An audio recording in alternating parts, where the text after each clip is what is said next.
नमस्कार दोस्तों, मैं Lalit Kumar Jangid, faculty of mathematics. तो फ्रेंड्स, लास्ट क्लास में हमने एक्सरसाइज 13.1 के बेसिक कंसेप्ट सोल्व किए थे। अब चलते हैं एक्सरसाइज 13.1 के एग्जाम्पल और उसके बाद हम सोल्व करेंगे एक्सरसाइज 13.1 के क्वेश्चंस। तो देखिए एक्सरसाइज 13.1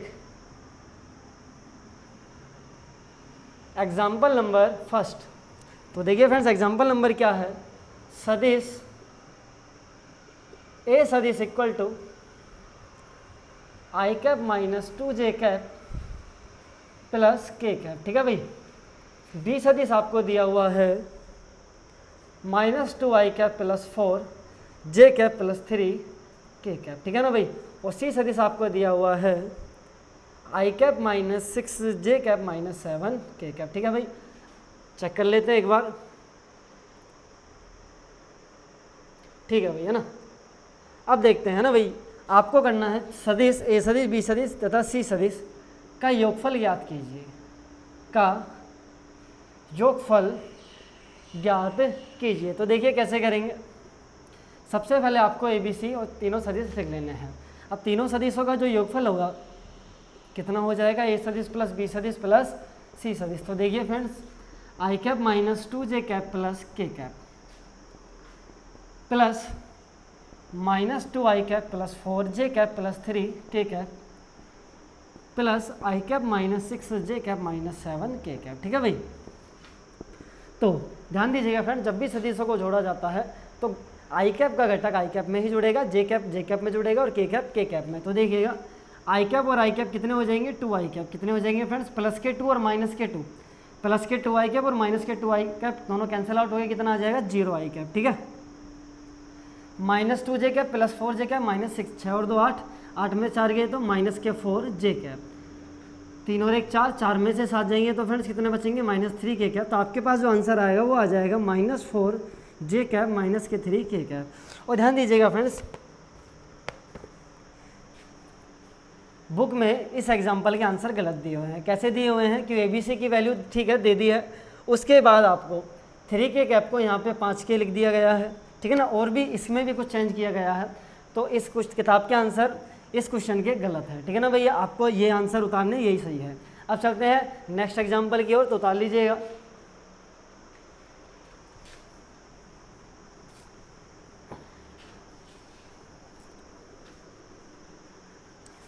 तो एग्जाम्पल नंबर सेकंड, उदाहरण 2। यदि सदिश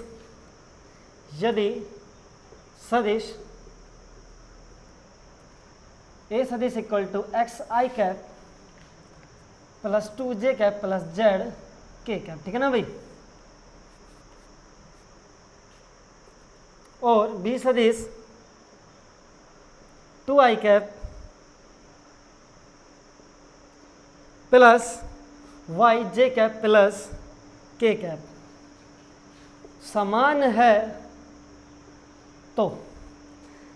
है तो x, y, z के मान ज्ञात कीजिए। ठीक है। तो देखो बेसिक ही, बहुत बेसिक क्वेश्चन है, इजी क्वेश्चन है। देखो कैसे आपको दिया है ए सदिश इक्वल टू बी सदिश, तो वैल्यू पुट कर दीजिएगा, कितना हो जाएगा xi cap 2j cap zk cap equal to 2i cap plus yj cap and k cap. ठीक है भाई। ध्यान दीजिएगा फ्रेंड्स, जब दो सदिश समान होते हैं तो उनके संगत घटक भी समान होते हैं। तो देखिएगा संगत घटक आई कैप का गुणांक आई कैप के बराबर होना चाहिए, तो x बराबर कितना आ जाएगा 2, y j का गुणांक j कैप के बराबर होना चाहिए, तो y बराबर कितना आ गया अभी 2, और z इधर के कैप का गुणांक z है, इधर के कैप का गुणांक कितना है फ्रेंड्स 1 है, तो z बराबर कितना आ जाएगा 1। ये आपके आंसर हो जाएंगे। ठीक है ना भाई। इजी क्वेश्चन है, बहुत ही छोटे छोटे क्वेश्चन से स्टार्ट कर रहे हैं, आगे तक चलते हैं। उतार लीजिएगा, फिर चलते हैं नेक्स्ट क्वेश्चन की ओर। फिर भी कोई प्रॉब्लम आपको आती है तो वीडियो को एक बार रिपीट करके जरूर देखिएगा। ठीक है भाई। स्क्रीनशॉट ले सकते हो या वीडियो को पॉज करके उतार लीजिए, है ना भाई। अब चलते हैं नेक्स्ट क्वेश्चन की ओर, एग्जाम्पल नंबर 3। तो देखिए friends, example number 3 example number 3 है, मान लीजिए ए सदिश equal to I cap plus 2j cap व बी सदिश equal to 2i plus J cap, ठीक है ना भाई। तब क्या आपको बताना है, क्या ए सदिश का परिमाण बी सदिश परिमाण के बराबर, ए सदिश का परिमाण बी सदिश के परिमाण के बराबर है, और क्या ए सदिश व बी सदिश समान है। क्या है फ्रेंड्स, समान है। तो देखिएगा क्वेश्चन आपसे कहता है कि सिद्ध करना, पहली बात तो आपको सिद्ध नहीं, बताना है कि दोनों का परिमाण समान है क्या नहीं। तो आप क्या करोगे, पहले क्वेश्चन से गिवन वैल्यू रख लीजिएगा। आई कैप कितना, सॉरी ए सदिश दिया है i cap plus 2 J cap, B सदिश आपको दिया है 2i cap plus J cap, ठीक है ना भाई। तो ए सदिश का परिमाण कितना हो जाएगा फ्रेंड्स, अंडर रूट, मैंने आपको बताया था आई कैप का गुणांक का स्क्वायर यानी 1 का स्क्वायर, और जे कैप का गुणांक यानी 2 का स्क्वायर, के कैप है नहीं, तो कितना आ जाएगा 4 और 1 √5, ठीक है भाई। बी सदिश का परिमाण याद करते हैं 2 का स्क्वायर, जे कैप का गुणांक 1, तो कितना हो जाएगा ये भी √5। तो लिख देंगे अतः ए सदिश का परिमाण बी सदिश के परिमाण के बराबर है, ठीक है ना भाई। यहाँ तो कोई प्रॉब्लम नहीं होनी चाहिए। अब आगे आपको बताना है कि ए सदिश व बी सदिश भी समान है क्या नहीं। तो फ्रेंड ध्यान से सुनिएगा, दो सदिश समान कब होते हैं, दो सदिश समान कब होते हैं, जब दोनों के संगत घटक समान हो। कहने का मतलब है दोनों में आई कैप का गुणांक समान हो, जे कैप का भी समान हो और के कैप का भी समान हो, लेकिन यहाँ पे ऐसा नहीं है, आई कैप और जे कैप के गुणांक भिन्न भिन्न है। तो आप क्या लिखोगे, चूंकि ए सदिश व बी सदिश में घटक भिन्न भिन्न है, अतः ए सदिश व बी सदिश समान नहीं है, ठीक है भाई। उतार लीजिएगा। फिर भी कोई प्रॉब्लम आपको आती है तो वीडियो को एक बार रिपीट करके जरूर देखिएगा। अब चलते हैं फ्रेंड्स नेक्स्ट उदाहरण की ओर।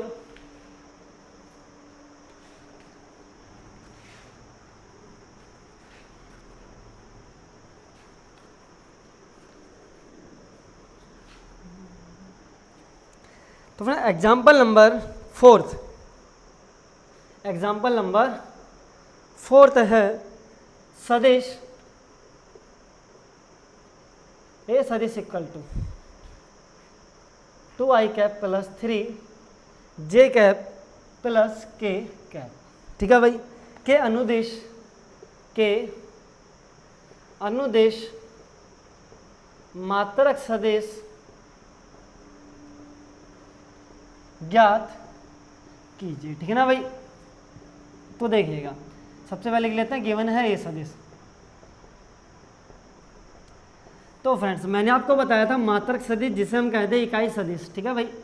मात्रक सदिश को लिखा जाता है कैप से, तो ए सदिश का हो जाएगा ए कैप, ए सदिश का क्या हो जाएगा ए कैप। और मैंने आपको एक बहुत ही सरल तरीके से एक फॉर्मूला बताया था सदिश बटे सदिश का परिमाण, ठीक है, ध्यान दीजिएगा, सदिश बटे सदिश का परिमाण। तो देखिएगा यहाँ वैल्यू पुट कर देते हैं, ठीक है भाई। तो मात्रक सदिश या फिर हम कहें इकाई सदिश यानी ए कैप कितना आ जाएगा, सदिश लिखिए, मान ए सदिश का मान कितना हो जाएगा 2i cap plus 3 J cap plus के कैप, ठीक है ना भाई, बटे अंडर रूट। परिमाण याद करोगे तो परिमाण कितना हो जाएगा, आई कैप का गुणांक यानी 2 का स्क्वायर, जे कैप का गुणांक यानी 3 का स्क्वायर, के कैप का गुणांक यानी 1 का स्क्वायर। तो फ्रेंड्स ए कैप आपके पास आ जाएगा 2i cap plus 3 J cap plus के कैप बटे, ध्यान दीजिएगा 2 दूनी 4 और 1 9, सॉरी 4 और 1 छोड़ो, 3 3 9, 9 और 1 10 और 4 14 यानी अंडर रूट 14, ये आपका आंसर हो जाएगा, ठीक है ना भाई। उतार लीजिएगा। फिर भी कोई प्रॉब्लम आपको आए तो वीडियो को एक बार रिपीट करके जरूर देखिएगा, ठीक है ना भाई। अब चलते हैं नेक्स्ट उदाहरण एग्जाम्पल नंबर 5 की ओर, ठीक है भाई।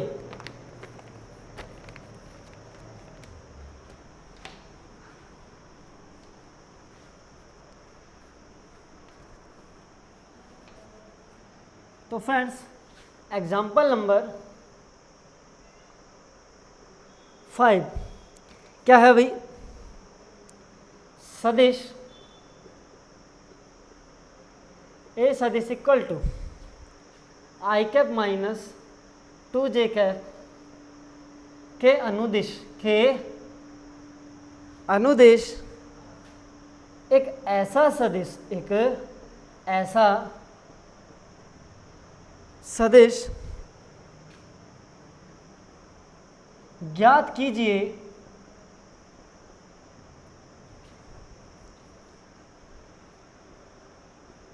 जिसका परिमाण 7 इकाई है। ठीक है भाई, तो ध्यान दीजिएगा, आपको ऐसा सदिश याद करना जिसका परिमाण 7 इकाई है। तो फ्रेंड ध्यान से सुनना, जो इकाई सदिश होता है ना, इकाई सदिश का परिमाण होता है 1। कितना होता है इकाई सदिश का, या फिर हम कहें मात्रक सदिश या इकाई सदिश का परिमाण होता है 1। तो यदि आपके पास इकाई परिमाण का कोई सदिश है और उसको यदि 7 से गुणा कर दिया जाए तो वो कितना हो जाएगा, 7 इकाई का हो जाएगा, नहीं हो जाएगा। ध्यान से सुनेगा, यदि आपके पास 1 की वैल्यू है और आप निकालना चाहो 20 की, तो 20 से मल्टीप्लाई कर देते हो आप, कर देते नहीं कर देते। तो इसी प्रकार हम यह करने वाले हैं कि आपसे पूछा 7 इकाई होना चाहिए परिमाण, ठीक है ना भैया। लेकिन मैंने इकाई सदिश में आपको बताया था कि इकाई सदिश का परिमाण 1 होता है यदि आप उसका अंडर रूट लेके आई कैप जे कैप के कैप के गुणांक का वर्ग करके परिमाण ज्ञात करते हो। तो ठीक है, अब सुनिए हम क्या करेंगे, इस सदिश का इकाई सदिश ज्ञात करेंगे। तो इकाई सदिश का परिमाण 1 हो गया और उस सदिश को 7 से गुणा कर देंगे तो हमारे पास हो जाएगा 7 इकाई परिमाण का सदिश। ठीक है ना भाई, तो देखिए कैसे, सबसे पहले लिख देते हैं सदिश क्या दिया हुआ है, i cap minus 2 J cap. अब हम ज्ञात करेंगे इकाई सदिश।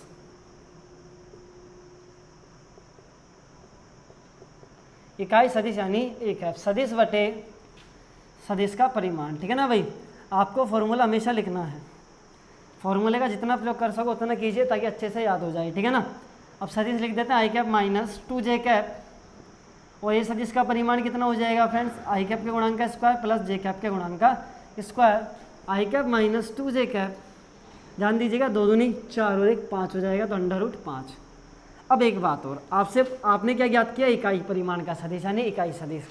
मैं फिर से बता रहा हूँ, इकाई सदिश का जो परिमाण होता है ना फ्रेंड्स 1 आता है। क्या आता है, 1। ठीक है, अब सुनिए आगे, तो 7 इकाई परिमाण का सदिश, 7 इकाई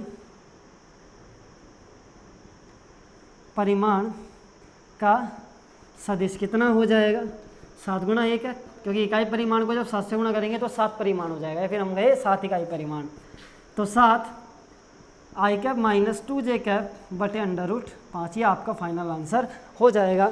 ठीक है फ्रेंड्स, अब देखो आप चाहो तो ऐसा भी कर सकते हो, मल्टीप्लाई कर लीजिएगा, 7 एकम 7 आई कैप बटे अंडर रूट 5 माइनस 14 जे कैप बटे अंडर रूट 5, ये भी आप इस प्रकार भी लिख सकते हैं। ठीक है ना भाई, बुक ने इस प्रकार दिया है तो मैंने इस प्रकार लिख दिया है।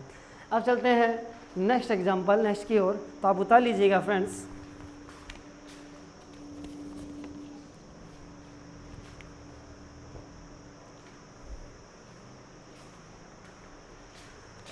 तो एग्जाम्पल नंबर 6,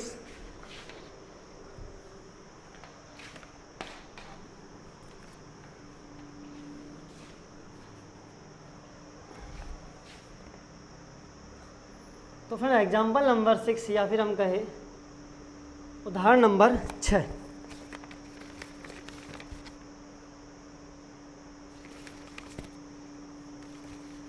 ठीक है जी, तो एग्जाम्पल नंबर 6 है फ्रेंड्स, सदिश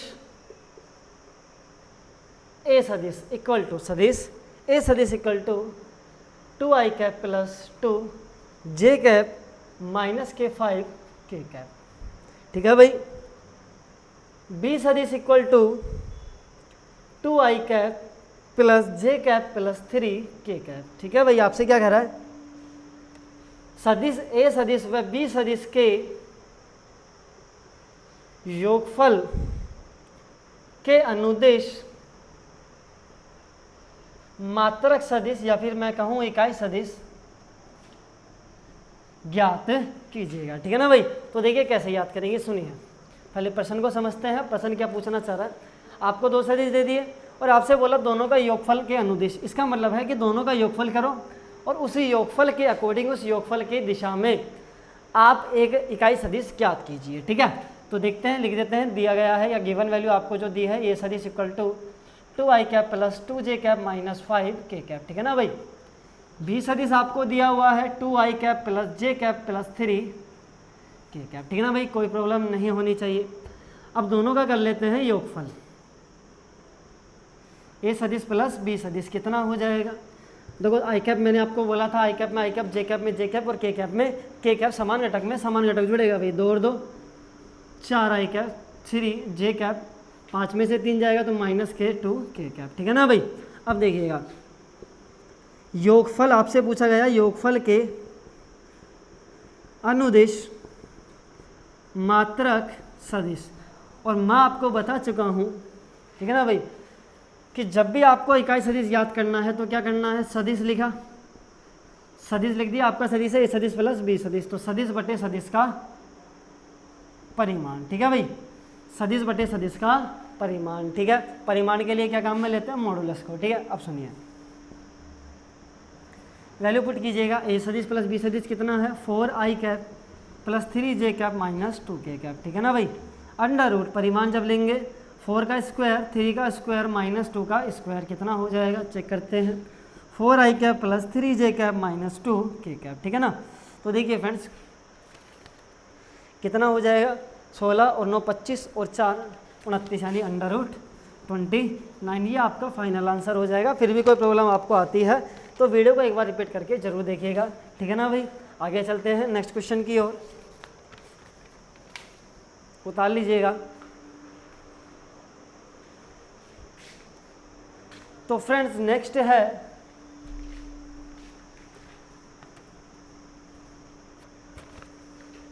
एग्जाम्पल 17, सॉरी एग्जाम्पल 7।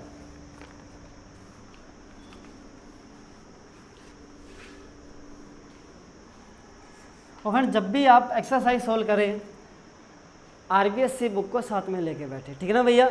ये जो वीडियो है RBSC exercise 13.1 RBSC 12th math की एक्सरसाइज 13.1 के सॉल्यूशन के ऊपर है, ठीक है ना भाई।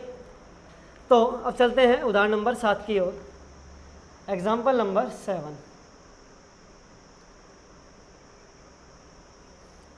तो क्या है भैया, बिंदु पी बिंदु आपको दिया हुआ है 2,3,0 एवं क्यू आपको दिया हुआ है -1 -k2 -k4 को मिलाने वाला एवं P से Q की ओर दिष्ट सदिश ज्ञात कीजिए, दिष्ट सदिश ज्ञात कीजिए। देखो दिष्ट का मतलब क्या होता है, एक तरफ जाने वाला, ठीक है ना भैया, सॉरी एक दिष्ट का मतलब एक तरफ जाने वाला, दिष्ट का मतलब दिशा वाला, ठीक है ना भाई। तो देखिए, तो देखिएगा पी बिंदु ले दिया 2 3 0 -1 -2 और -4, ठीक है। अब देखिए फ्रेंड्स मैंने आपको बताया था यदि आपको निकालना है पी और क्यू से पी क्यू सदिश, क्या याद करना है, पी क्यू सदिश। तो मैंने आपको बताया था क्यू में से पी का, यानी लास्ट में से फर्स्ट का आप स्थिति सदिश आप घटाओगे, ओ क्यू सदिश माइनस ओ पी सदिश, ठीक है ना भाई। लेकिन ये दो वैल्यू अपने पास नहीं है तो याद कर लेते हैं। पी का स्थिति सदिश क्या हो जाएगा, ओ पी सदिश 2i कैप 3, ध्यान दीजिएगा मैंने आपको तरीका बताया था, यदि बिंदु x1 y1 z1 हो तो x1 i cap y1 j cap और z1 k कैप लिखते हैं, यहाँ 2 3 0 है तो ये कितना हो जाएगा 2i cap 3j cap plus 0 k cap. इसी प्रकार जो ओ क्यू सदिश है फ्रेंड्स अपना, ओ क्यू सदिश हो जाएगा -i cap -2j cap -4 k cap, ठीक है ना भाई। अब देखिएगा पी क्यू सदिश कितना हो जाएगा, पी से क्यू की ओर, पी क्यू सदिश पी से क्यू की ओर, तो ये कितना हो जाएगा पी क्यू सदिश। तो पी क्यू सदिश कितना हो जाएगा O Q minus O P, यानी लास्ट में से फर्स्ट का स्थिति सदिश आप घटा दीजिए तो वैल्यू पुट कीजिएगा। ओ क्यू सदिश कितना है -i cap -2j cap -4 k cap. O P कितना है friends 2i cap plus 3j cap plus k cap. तो देखो इसको लिखो मत, 0 k कैप है तो क्या मतलब है ना, -i और माइनस का 2i माइनस के 3i cap -3 -2 -k 5j cap और -k4 k कैप, ये आपका फाइनल आंसर हो जाएगा, ठीक है ना भैया। फिर भी कोई प्रॉब्लम आपको आती है तो वीडियो को एक बार रिपीट करके जरूर देखिएगा।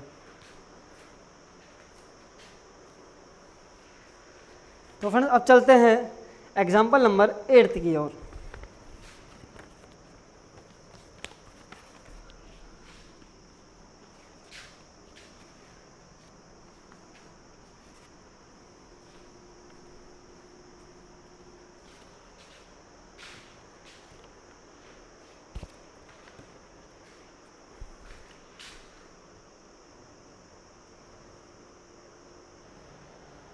तो फ्रेंड्स उदाहरण नंबर 8 है, दो बिंदु P और Q जिनके स्थिति सदिश OP सदिश और OQ सदिश है, एक ऐसे बिंदु R का स्थिति सदिश ज्ञात कीजिए जो P और Q को मिलाने वाली रेखा को अंतःविभाजित और बाह्यविभाजित करता है। ठीक है ना भाई।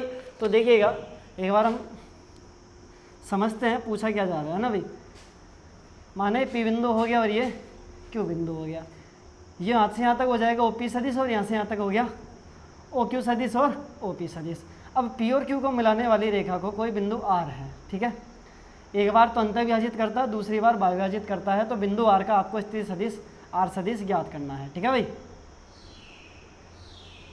तो अंतःविभाजित करें तो ये यहाँ से हो जाएगा R सदिश और बाह्यविभाजित करें तो ये R सदिश हो जाएगा। ठीक है ना भाई। तो हम दोनों की बात कर लेते हैं, तो इसको मिटा देते हैं एक बार।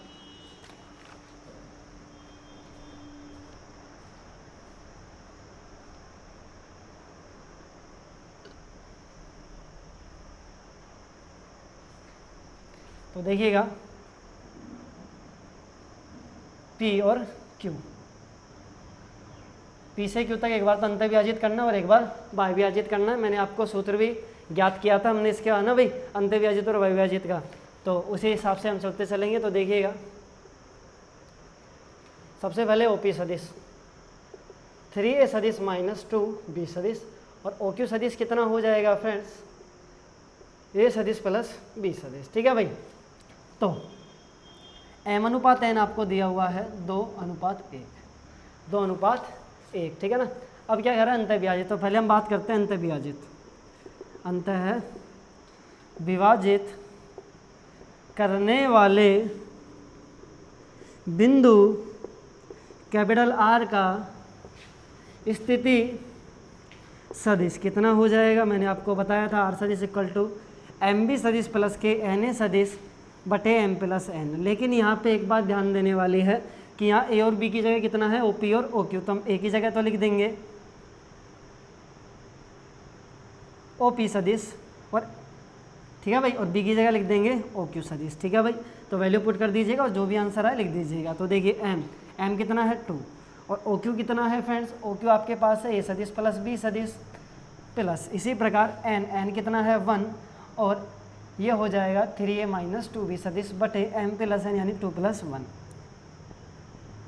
तो 2A सदिश प्लस 3, तो 2 और 3 कितना हो जाएगा 5A सदिश। ठीक है ना, कोई दिक्कत वाली बात नहीं होनी चाहिए। अब 2B सदिश माइनस 2B सदिश, तो ध्यान दीजिएगा प्लस का 2B होगा और माइनस 2B कैंसिल आउट हो जाएंगे, तो 5A सदिश हमारे पास बच जाएगा बटे 3। ठीक है, ये आपका आंसर हो गया। दूसरा हम बात करते हैं बाह्यविभाजन की। ठीक है भाई। नंबर 2 PQ को या फिर हम कहें PQ सदिश को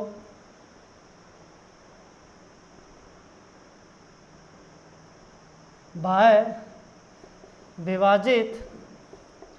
करने वाले बिंदु R का स्थिति सदिश, तो देखिएगा कितना हो जाएगा स्मॉल r सदिश।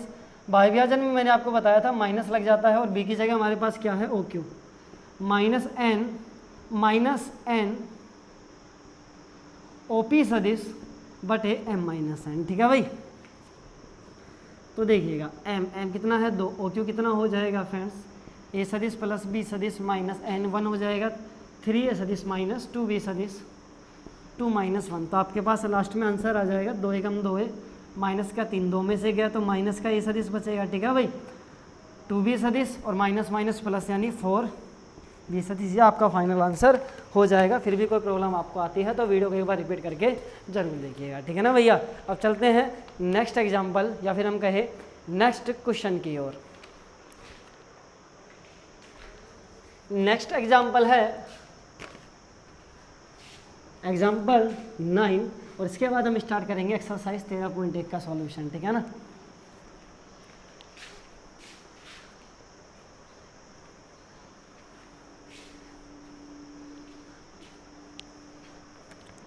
तो देखिए फ्रेंड्स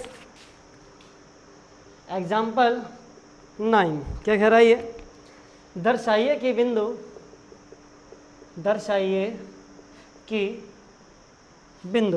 कि बिंदु ए आपको दिया है 2i माइनस जे प्लस के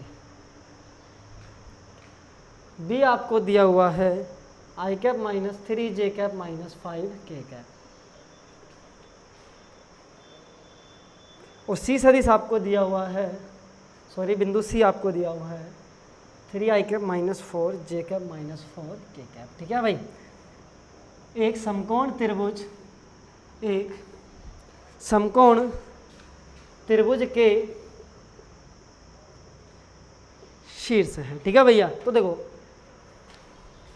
कैसे करना है।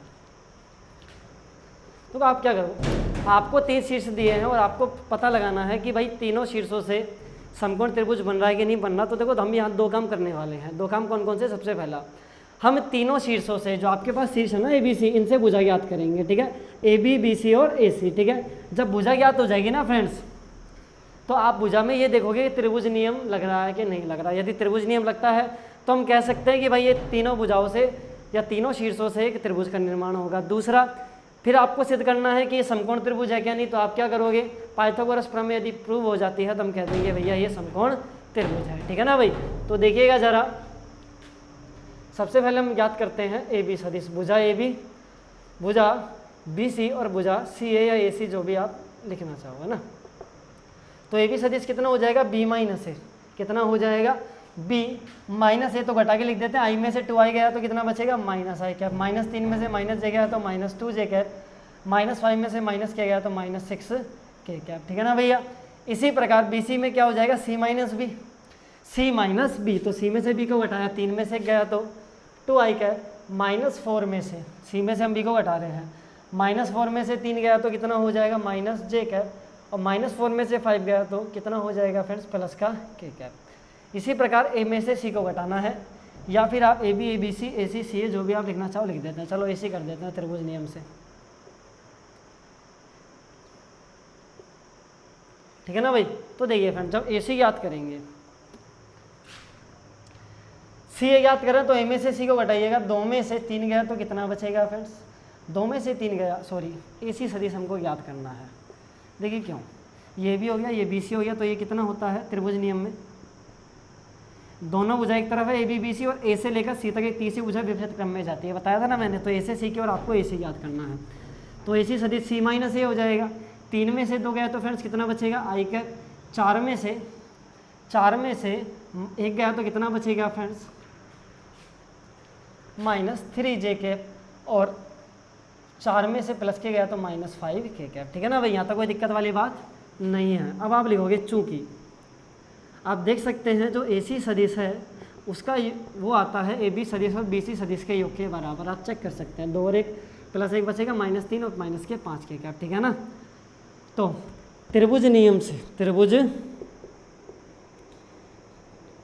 से ABC एक त्रिभुज का निर्माण करते हैं, हम या कह सकते हैं एक त्रिभुज के शीर्ष है। अब त्रिभुज सिद्ध कर दिया तो आपको सिद्ध करना अब ये कौन सा त्रिभुज होना चाहिए, समकोण। तो कैसे ज्ञात करेंगे, देखिएगा हम क्या करेंगे, तीनों भुजाओं की लंबाई ज्ञात करेंगे, यानी परिमाण। तो कितना हो जाएगा, देखिए -1 का स्क्वायर, -2 का स्क्वायर, -6 का स्क्वायर, तो कितना आ जाएगा फ्रेंड्स, 41 आ जाएगा, नहीं आ जाएगा। BC सदिश का परिमाण ज्ञात कर लीजिएगा, 2 का स्क्वायर -1 का स्क्वायर प्लस 1 का स्क्वायर, कितना आ जाएगा 6, कितना आ जाएगा 6। इसी प्रकार हम ज्ञात कर लेंगे फ्रेंड्स AC सदिश का परिमाण, कितना हो जाएगा 1 का स्क्वायर -3 का स्क्वायर -5 का स्क्वायर, कितना आ गया 35 आ जाएगा। अब देखिएगा, चूँकि जो AB सदिश का जो परिमाण है ना भाई, उसका वर्ग किया जाए तो उसका योग आता है BC सदिश के परिमाण का वर्ग का योग और AC सदिश के परिमाण का वर्गायोग। चेक कीजिएगा, ठीक है भाई। देखिए दोनों का जब वर्ग किया जाएगा तो दोनों का रूट हट जाएगा, 35 से कितना हो गया 41 आ गया, नहीं आ गया। इसी प्रकार जब आप AB याद करोगे तो वर्ग होते ही 41, तो दोनों तरफ 41 आ रहा है। देखो कैसे, इधर क्या हो गया 41 का स्क्वायर इक्वल टू √35 का स्क्वायर, और ये हो जाएगा √6 का स्क्वायर। ठीक है भाई। तो हमारे पास आ गया 41 इक्वल टू 41। आ रहा क्या, नहीं आ रहा है ना। तो हम कह सकते हैं यहाँ कर्ण स्क्वायर बराबर लंब स्क्वायर प्लस आधार स्क्वायर यानी पाइथागोरस प्रमेय से, पाइथागोरस प्रमेय से त्रिभुज एक समकोण त्रिभुज होगा, एक समकोण त्रिभुज होगा। हेंस प्रूव इति सिद्धम, यही हमको प्रूव करना था कि तीनों शीर्षों से ए से बी से और सी से एक समकोण त्रिभुज का निर्माण होगा। ठीक है फ्रेंड्स, फिर भी कोई प्रॉब्लम आपको आती है तो वीडियो को एक बार रिपीट करके अच्छे से देखना है। और एक जो इंपॉर्टेंट बात है मैं आपको बताना चाहता हूँ, ध्यान से सुनिएगा। आपको एक्सरसाइज, जब भी आपकी एक्सरसाइज, जो भी एक्सरसाइज हम पढ़ा रहे हैं उसके बेसिक कंसेप्ट आपको अच्छे से याद होने चाहिए। ठीक है ना भैया। फॉर एग्जांपल एक्सरसाइज 13.1 के जो बेसिक कंसेप्ट मैंने आपको लिखवाए थे, इतने कंटेस्ट, इतने ज़बरदस्त तरीके से याद होने चाहिए। ठीक है ना भैया, कि आपसे कभी भी कुछ भी पूछा जाए तो आप आंसर बता सको। तो यदि आपको बेसिक कंसेप्ट अच्छे से आते हैं तो आपको क्वेश्चंस में, पूरी एक्सरसाइज में कोई प्रॉब्लम नहीं होगी। पूरी 12th क्लास की बात कर रहा हूँ मैं। ठीक है ना भाई। तो अब मिलते हैं नेक्स्ट क्लास में। फिर कोई प्रॉब्लम आए तो वीडियो को रिपीट करके देख सकते हैं। धन्यवाद।